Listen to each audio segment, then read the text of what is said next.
Basahin muna natin yung ating teksto sa 1 Corinthians 15 verse 57 to 58. Is not today. Basahin po natin lahat. Therefore, my beloved. Walang ano.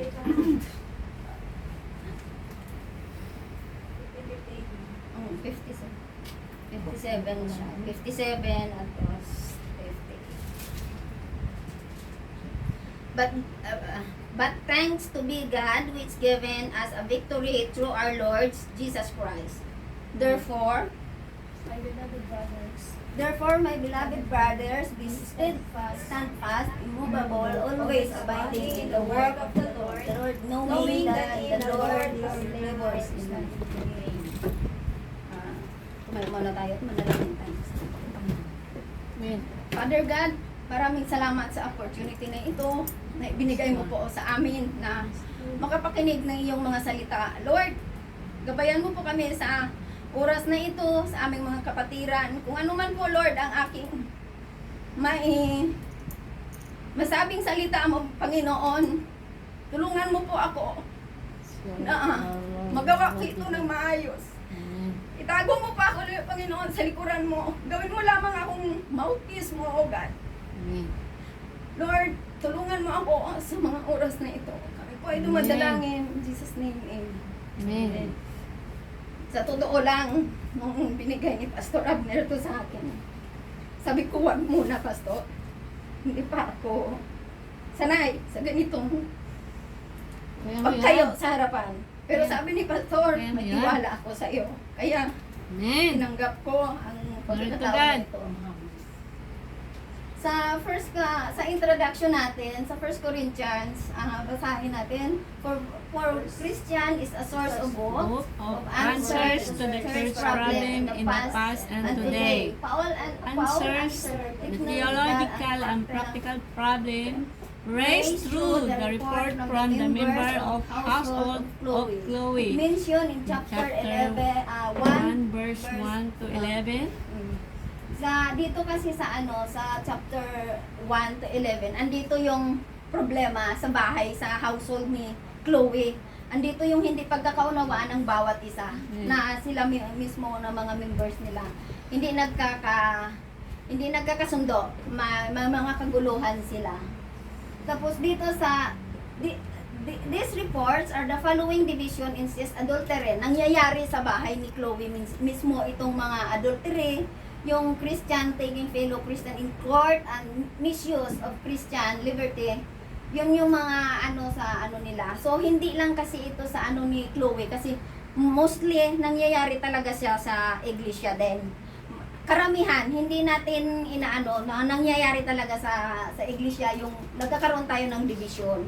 Tapos yung hindi natin yung sa adultery, Christian taking fellow nangyayari dito yun sa mga na unahin natin ang division. Ang problema kasi dito, mayroong division sa church. How about us, di ba? Sa atin, nangyayari na kasi nga hindi tayo nagkakaunawaan, tapos hindi naman natin nasusolve yung mga problema na hindi na pag-usapan. Mayroong mission ang church, pero salungat sa ambisyon natin. May ginagawa ang iba, pero ikaw baka wala. Hindi ka nga nakikipag-away para magkaroon ng conflicts. Pero baka wala ka rin namang ginawa to preserve the strengthening of unity of the gospel. So, yung kailangan talaga sa iglesia, may unity ang bawat isa. Kaya, ano ba ang purpose ng Diyos sa church? Ang purpose ng church sa atin, di ba ni Jesus Christ na yung body, ni Jesus Christ yung church bilang body niya. Kaya dapat mayroon tayong unity sa body, hindi lang spiritually, bagkus magkakaisa tayong mga magkakasama.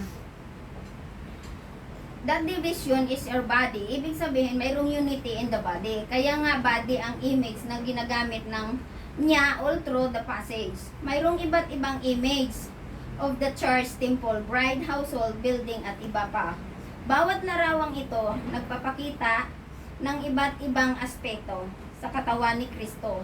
Singular sa isa, magkakaiba man ang social economic status, magkaiba man ang political views natin, o sa edad o sa gender ng bawat isa o level spiritually na maturity. The gospel is power enough, the gospel to unite us. Madali naman kasi na ang unity kung pare-pareho tayo ng interest. Pero paano kung iba-iba? Posible pa rin kasi ito na disenyo ng Diyos sa church bilang isang katawan ni Kristo. Pero bago mangyari, yon dapat maintindihan natin yung roles natin o pakikibahagi natin sa local church. Dito naman sa incest of adultery, yung sa mga marriage, di ba nasa Bible naman talaga, nasa Exodus 20 to 13. Dahil mismo sa protector marriage should be honored by all. May mag-asawa man o wala, kaugnay ang adultery. Na iyon ay yun lang ang actual pakipagtalik, hindi sa asawa, kundi sa lahat ng uri ng sexual sins. Sexual fantasy, yung nagpapantasya tayo sa halimbawa sa mga artista, ilalagay natin yung mga picture nila tapos pinapantasyahan natin yung ini-imagine natin. Idol. Di ba? Oo. Andun siya tapos yung lustful desire, yung nag-aano tayo ng yung nag-iisip tayo ng hindi maganda sa malalaswa na ano. Tapos yung pornography, yung nanonood tayo, talagang hindi siya kalugod-lugod sa Panginoon yung nanonood tayo ng pornography. Tapos yung yung masturbation, hindi siya dapat ginagawa ng bilang isang Kristiyano. Tapos sa homosexual at saka pre-marital sex, fornication, ang kasalanan ng mundo ay kasalanan din ng church. So, kung gumagawa tayo ng kasalanan, hindi lang tayo ang nagkakasala, kasama ang iglesia sa paggawa natin ng kasalanan. Nakakalungkot, pero hindi man sexual sense ang struggle ng iba. Pero indication pa rin ito sa pakikipaglaban natin sa mga natitirang kasalanan sa puso natin. May case na ng incest-sexual relationship with family members. Di ba? Kahit magkamag-anak, nag-aasawa, so hindi kinalulugod sa Panginoon hindi ikinalulugod sa Panginoon yung mag-aasawa tayo kahit sa kapamilya natin, sa members natin sa pamilya. Tapos yung may case na incest-sexuals with family, and then prostitution, di ba? Maraming mga prostitution, so hindi dapat ginagawa ng bilang Kristiyano, kahit hindi naman Kristiyano, pero hindi dapat natin ginagawa. Premarital sex, adultery. O andito yung sa adultery, di ba yung may asawa tayo, kasal tayo, tapos makikipag-live-in tayo sa nakikipag-apid. Oo, yung nakikipag-apid tayo sa may asawa at saka yung tayo man may asawa, nakikipagrelasyon tayo sa binata, adultery pa rin yung labas natin. Tapos dito sa 1 Corinthians 5 verse 7, so kung struggle ka sa sexual sense, ngayon feeling mo ang dumi-dumi mo na. Kasi tayo, di ba, pag gumawa tayo ng kasalanan, pakiramdam natin, ang dumi-dumi na natin. Tapos yung huwag nating pag may nangyayari mga ganyan na nalaman natin sa mga kapatiran natin, huwag natin silang itaboy.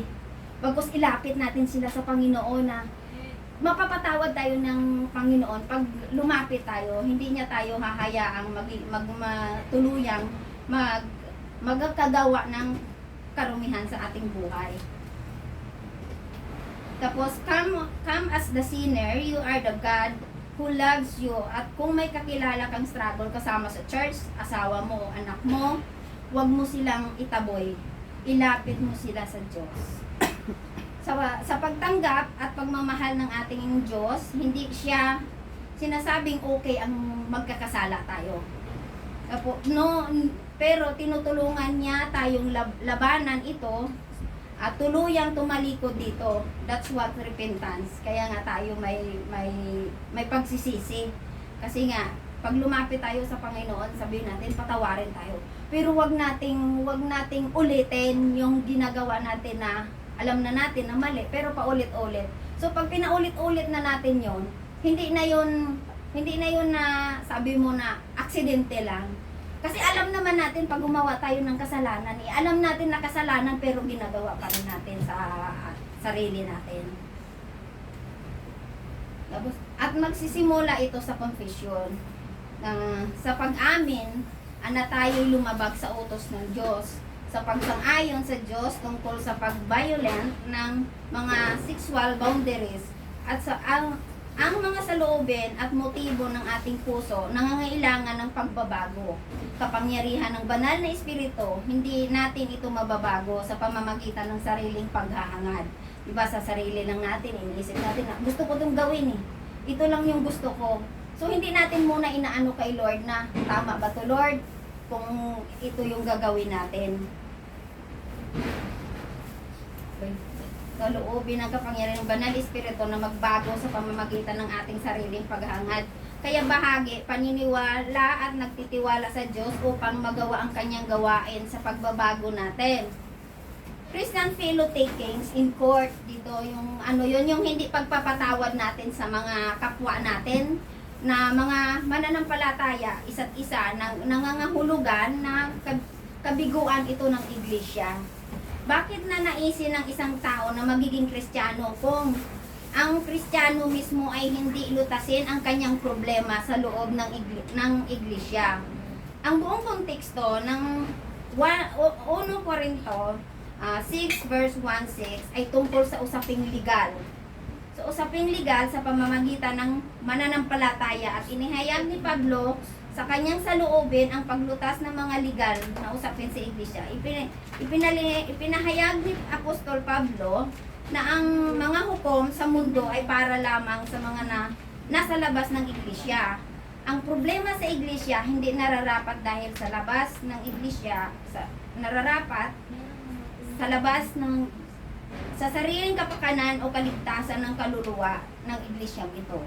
Gayon, sa ibang mga pagkakataon, katulad ng pagtanggol sa ating karapatan, maaari tayong humingi ng tulong sa batas ng tao upang tayo makamit ang proteksyon ng batas na hustisya. Diba, kung nagkasala man sa atin ang tao, hindi tayo yung manghusga. Diba minsan kasi nilalagay natin yung batas sa kamay natin.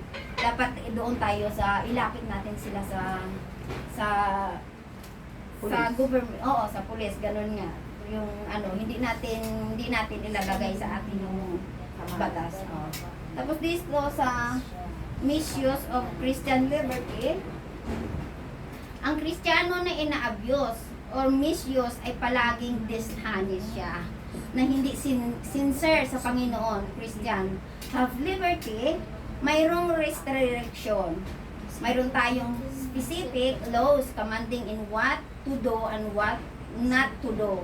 In duty natin, mabuhay ang mga laws na iyon, mayroon tayong pribilehiyo na gawin ang gusto natin.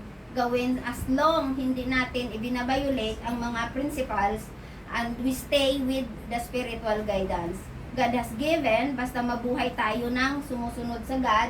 Well, sa lahat ng oras, kaya lagi tayong manalangin na mabigyan tayo ng Panginoon ng inner motivation, na gumawa lamang tayo ng mabuti. Lagi nating hingin sa Panginoon ang sa loob, sa puso natin na yung mabuti lagi yung gawin natin sa kapwa. Huwag na natin gawing yung hindi naman karapat-dapat na gawain ng bilang Kristiyano.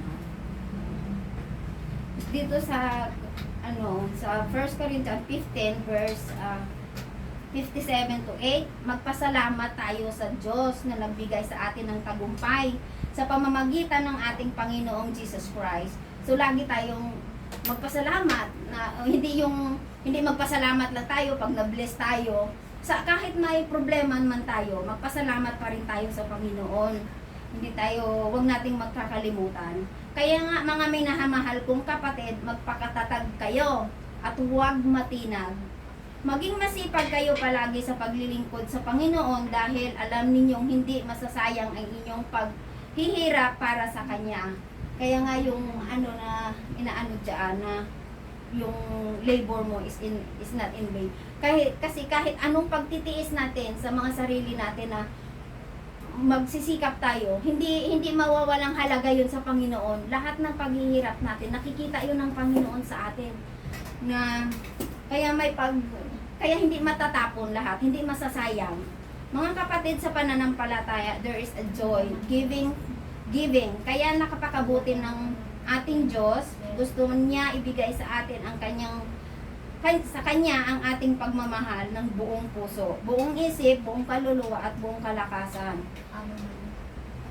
Ang kagalakan ng mga malalim sa kasiyahan ay mararanasan lamang natin ito sa sandaling desisyon. Tayo ay ibigay sa atin ng buong buhay upang gawin ang gawaing ninais niya siya ay paglingkuran at ibalik sa Kanya ang taong naligaw ng landas, magbigay ng pag-asa sa buhay ng katiyakan, sa buhay na walang hanggan. Di ba, minsan may mga kaibigan tayo na naliligaw na ng landas, na hindi na gumagawa ng tama. Huwag natin silang hayaan, bagkos atin sila na ilapit sa Panginoon. Di ba, may mga kaibigan tayo na doon lang, kung saan-saan lang, tapos siyempre yung concern natin andun sa kanila, yayain natin sila, doon tayo, para hindi sila tuluyang mapariwara sa buhay nila. Bago pa man magkasala ang tao, ay may trabaho ng inaatag sa atin ang Diyos sa tao. At ito ay pangalagaan at pagyamanin ng tao ang anumang ipinagkatiwala sa Kanya. Work is a gift from God, so that we can have sense of purpose of fulfillment of God, pleasure and honor. Kapag puro lang kabigatan kasi sa paglilingkod natin, ay marahil hindi pa natin nakukuha kung ano talaga ang ipinapagawa sa atin ng Diyos. Dahil nagsimula lang naman ang nagiging mabigat sa bawat paggawa ng tao sa araw-araw na buhay, nang natukso ang tao ay magkakasala, sumaway sa isang utos ng Diyos. Kung alam na kung ano lang ang ipinapagawa sa iyo ng Diyos, sa tulong niya ay magpatuloy ka lang. Hindi yung, di ba, minsan kasi sabihin, hindi lang minsan, kasi minsan din dumarating din sa buhay ko na dito nga na lang muna ako. Di ba, na pumapasok din sa ating isip na huwag na nga muna ako mag-church. Pwede naman tayo magpahinga, pero huwag tumigil. Yung na magpapatuloy pa rin tayo sa paglilingkod sa Panginoon. Lahat tayo ay may area sa buhay na bagamat alam natin na isip ay maaaring hindi pa natin lubusang nalalaman ang experience. Kaya dito sa be thankful, commands of steadiness. Yung be thankful is magiging matatag tayo. Hindi tayo magpapatinag. Ang buhay ay puno ng pagsubok at problema. Ikaw at ako, sino man sa atin ay dumaranas o nakakaranas ng pagsubok sa buhay. Pero huwag tayong magpapatinag sa mga pagsubok na yon. At dahil sa mga problema na ito, we are being tested sa Panginoon. Tatalikuran ba natin siya? Di ba hindi naman natin siya tatalikuran? Tumatalikod tayo sa Panginoon, pero si Lord, hindi niya tayo tatalikuran. Tatalikuran ba natin siya dahil sa nahihirapan tayo? Magagalit ba tayo sa Kanya? Dahil sa akala natin na hindi na niya tayo mahal. Huwag nating isipin na hindi na tayo mahal ni Lord, dahil yung pagmamahal ni Lord sa atin ay nakastili. Tayo lang ang lumalayo sa Panginoon. Mga kapatid, isipin natin na tanungin ang ating sarili kung tatalikuran natin ang Panginoon at magpapadala tayo sa emosyon. Masusolusyonan ba natin ang problemang kinakaharap natin? Mawawala ba ang ating mga pasanin, o mawawala sa atin ang ating Panginoon na lagi nating nakakausap at nalalabasan ng mga saloobin? Diba, pag may problema tayo, magpipray tayo na, Lord, bakit ganito yung nangyari sa akin? Bakit ginawa yung maraming problema? Kasi yung problema, inaalaw yan ni Lord sa atin para matest tayo yung faith natin sa Kanya. Kung magpapatuloy ba tayo ang ating paniniwala sa Kanya. Mawawala sa Panginoon lagi. O ang mawawala sa ating Panginoon na lagi nating nakakausap na lalabasan ng loob. Habang tayo'y nabubuhay, nagkakaroon pa rin tayo ng problema sa ating buhay. Ngunit, hindi dapat tingnan ang ating mga problema bilang isang problema, kundi isang pagsubok ng Diyos. Dahil habang tayo nalalapit sa Panginoon, lumalalim at ang ating pananampalataya sa Kanya mas lalong susubukin ng ang katatagan ng ating pananalig sa Diyos. 'Di ba? Habang doon kung saan ka nang iinit, sa paglilingkod kay Lord, andun ang daming pagsubok na dumarating sa buhay natin. Kaya huwag nating hayaan 'yun. Lalo tayong lalapit sa ating Panginoon. Kasi kung sumuko tayo ang malulugi ba? Itinuro nga ni Paul na dapat tayo ay manalangin.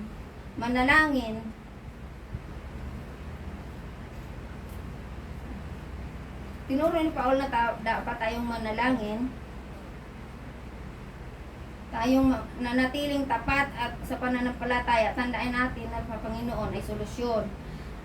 Ang solusyon ay anumang problema ang pinagdadaanan natin. Kailangan lamang natin manindigan at magpakatatag, manalangin sa Panginoon na sana'y matutunan natin ang manindigan sa ating pananampalataya sa Kanya. Kahit gaano kabigat ang pagsubok sa ating buhay, naway hindi natin siya tatalikuran. Dito sa immovable, hindi magpapatinag. Yung ibig niya sabihin, hindi siya magpapatinag. Mga minamahal kong kapatid, magpakatatag kayo at huwag magpatinag. Maging masipag kayo sa paglilingkod sa Panginoon dahil alam ninyong hindi masasayang ang inyong paghihirap para sa Kanya. Magiging malapit tayo sa Panginoon. Araw-araw pinagpala ka. Kung may mga trial, challenge kang hinaharap o haharapin dahil sa ito sa pagkilos ng Diyos sa buhay mo. Lalo pang palalimin ang faith kay Lord. Ang buring ng buhay natin kapag wala puro saya lang tayo, walang pagsubok. Kailangan may pagsubok din. Mas masarap lasapin ang kagalakan kung ito'y nanggagaling sa bunga ng paghihirap natin. Iba pag pinaghirapan natin yung mga bagay, masarap natin to gagamitin. Halimbawa, pag sa pera, 'di ba pag pinaghihirapan natin yung pera, hindi tayo mag-iisip ng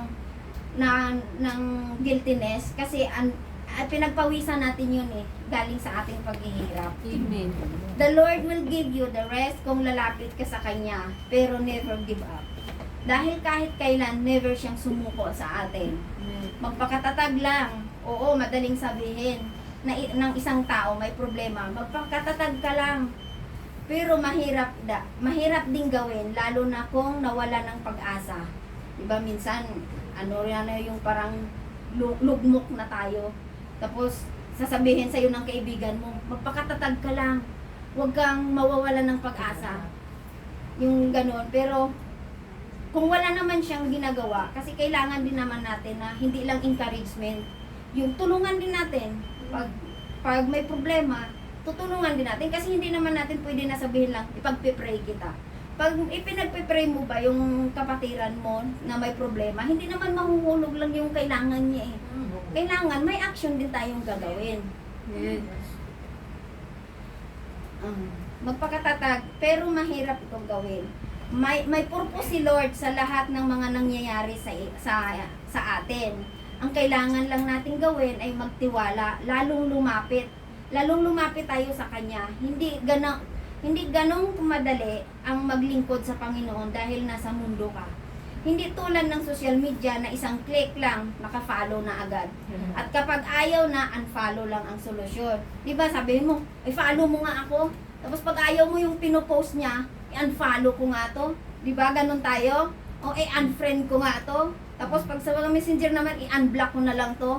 Kasi ayaw mo sa Kanya. Kaya, huwag nating anuhin na sa social media tayo pag naglilingkod tayo kay Lord. dapat ano tayo, yung consistent tayo sa Panginoon na magpatuloy lang sa paglilingkod sa Kanya. Hindi ganyan kay Lord sa pag-follow mo sa Kanya. Marami kanang haharapin, physical at emosyonal, social at pinakamahalaga spiritual sa pagsunod mo sa Kanya sa bawat magagandang pangyayari sa mga na-achieve mo ay glory to Him. Hindi sa glory to us lang. Yung sabihin mo, glory to Lord or glory to me. Oo, ganun lang. Pag may natanggap ka, sabihin mo, Galing ko. oo, ganun lang. Hindi yung ito binigay to ni Lord. Naglilingkod ka, pero kung puro glory to me lang, hindi to God be glory, magiging masipag, isa buhay ang nababasang word niya sa Biblia. I-surrender lang natin lahat, hayaang siya manguna sa ating buhay. Huwag sumuko sa Kanya at hindi masasayang lahat ng paghihirap natin. Diba yung ano natin, yung pag nagsumunod kasi tayo sa Panginoon, kailangan hindi tayo kahit ano yung sasabihin ng iba, hindi tayo matitinan. Hindi tayo magpapatisod sa mga salitang naririnig natin. Kahit naman na kahit ano pang sabihin nila, basta yung focus mo kay Lord. Kaya nga, di ba yung sinasabi nga ni Pablo sa atin na magiging matatag tayo. Huwag natin pairalin yung pride sa bawat isa. Tapos dito sa number 3 na tayo, mabilis lang to kasi 2 verse lang yung sa akin. Be always abiding in the works of the Lord. Kailangan nating gawin at sumunod sa ikalulugod ng Panginoon para hindi tayo magkasala. Kailangan sa buhay natin ay gumawa tayo ng tama at kabutihan sa ating kapwa. Yun ang kagustuhan ng Panginoon na gawin natin. Magmahalan tayo at manatiling gawin ang tama. Tandaan natin na ang pagsunod sa Panginoon at isang requirement dito sa mundo, let us spread love. Dahil sa Panginoon ay masagana kung gumanti. Gagantihan niya tayo ng makapitong beses. Mapayapa at masagana ang buhay kung matibay ang ating pananalig sa Panginoon. Di ba? Pag yung faith mo talaga ay talagang hindi siya, kumbaga, naka-steady, naka-stand firm siya, naka-firm ka na ito yung faith ko eh. Kahit anong pagsubok natin na magtitiwala ako sa iyo. Amen. Hindi tayo na yung pag may pagsubok, hindi na tayo manalangin. Bagkus tayo mas lalong ilapit natin sa Panginoon ang ating mga sarili. Hindi masasayang yung paghirap sa Kanya. Tandaan po natin na sa paggawa ng tama at pananalig sa Panginoon, we can have a victory. Kaya nga dito sa Corinthians, yung lahat na paghihirap ni Paul, tapos di ba sa kay Joseph, yung ano ni Joseph, yung kwento ng buhay niya, di ba ibinintas siya ng mga kapatid niya, pero hindi siya nawala ng pag-asa kay Lord, nagtiwala kay Lord. Tapos yung sa ano, di ba, tinapon pa siya sa balon, tinapon siya doon sa balon, pero nagtiwala siya kay Lord, andun yung faithfulness niya kay Lord. Yung, di ba sa huli, na bininta siya, tapos yumaman siya ng sa kahuli-hulihan na, tapos yung mga kapatid niya nagiging lumapit sa kanya, pero hindi nila nakikilala na si Joseph yon. Pero ano yung ginanti ni Joseph sa kanila?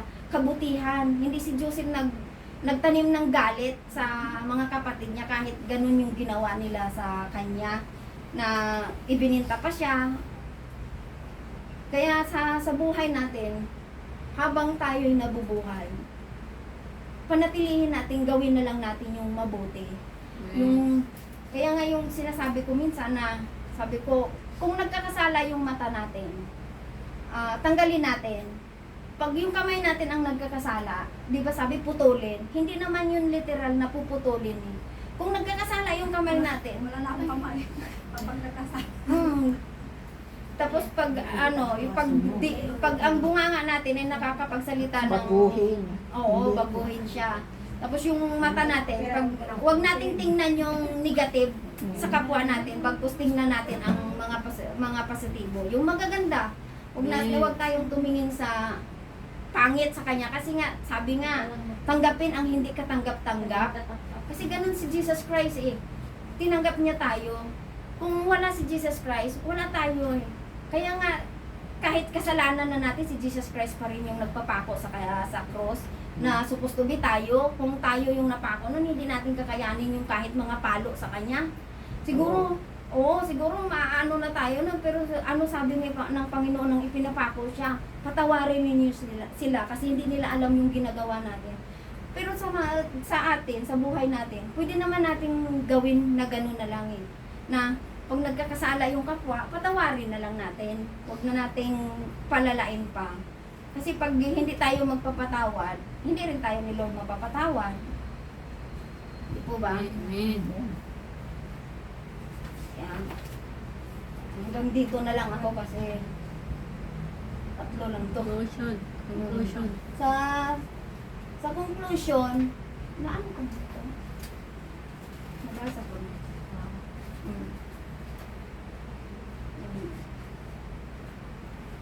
Sa conclusion, ever after the issue Paul has tackled in this letter, including the ways the Christ in Christians in current misunderstanding God's will and mistreating each other, Paul identifies them as belongings of the Lord. In spite with the happened, Paul encouraged them to serve faithfully God and one another, knowing that their labor is not in vain. Nakadating din. Nakaabot. Amen. Glory to God. Ito nga yung inaano ko kanina na tayo manatili. Di ba, si Paul nga ini-encourage niya na magiging faith tayo sa Panginoon, sa paglilingkod natin. Huwag tayong magpapatinag. Ito na yung susunod. Kaya hanggang dito lang yung ano ko kasi. Glory to Dalawa lang God. to.